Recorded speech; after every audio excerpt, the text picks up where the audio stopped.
Magandang umaga guys. Our topic for today guys ay by the way, good morning. Atong topic karon guys ngayon about glass cutting tools ko nga ginagamit.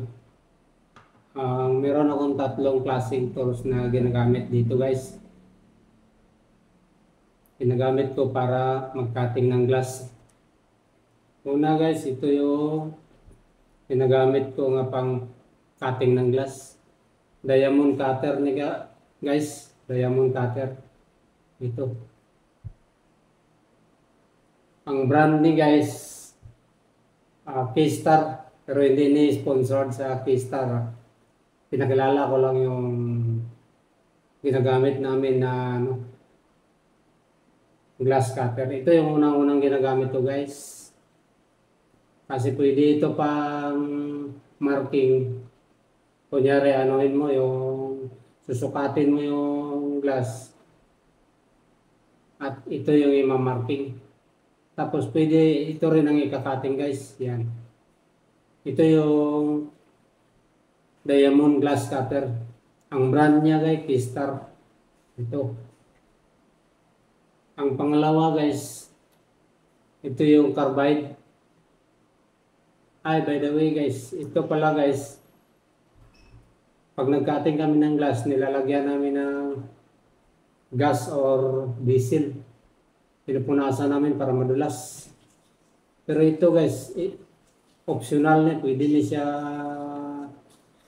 punasan ng gas or diesel yung glass na pinakatingan. Ito, pwede hindi, pwede lagyan. Pero ito guys, yung isa, yung carbide, nilalagyan ito ng gas dito guys. Yan. Lagyan ng gas, pupunuin ito ng gas para pag-cutting mo guys, pag-cutting mo, automatic lalabas yung gas dito sa dulo. Ano to guys? Parang gulong. Hindi katulad nitong isa na ang tip niya is diamond. Ito guys, parang bakal or carbide. Bilog siya. Umiikot, parang gulong. Ito kasi diamante or diamond. Ang brand pala nito guys, Desil.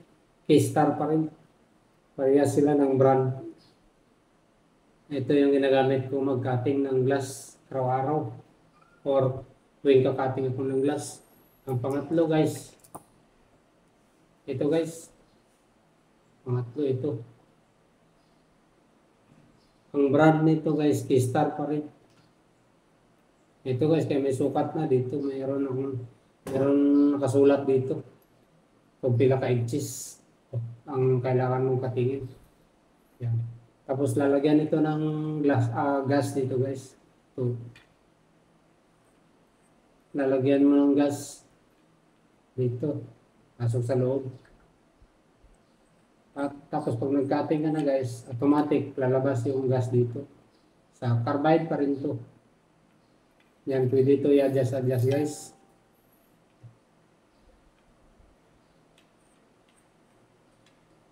Ito yung lock niya. Kunyari, magsukat ka.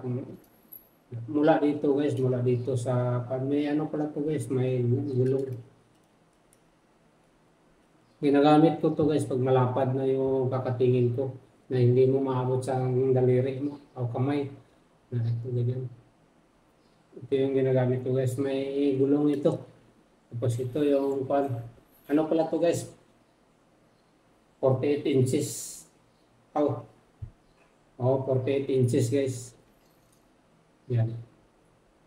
Lalagay lang ito sa guys, dito. Tapos patakbuhin sa gilid sa edging ng glass. Na ganyan. May isa pa ko dito guys.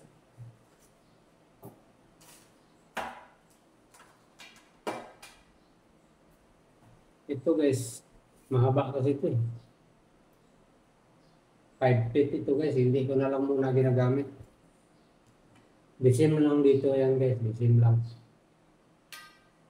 4 feet naman to guys. Ito 5 feet. Hindi ko ito ginagamit kasi mahaba. Mahaba masyado.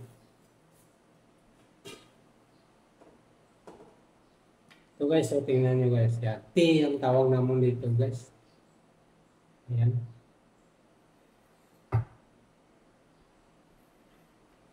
Parang T-square guys. Yan. Yan may gulong siya guys. Oh. Dito yung gilid ng glass. Dito ka simula magsukat. Papunta dito. Kung ilan ang gusto mo. Ilang inches. Yan. Okay guys. Okay. Ito yung dalawa guys. Okay guys. Salamat sa panonood guys. Don't forget to follow, like, and share. Thank you very much.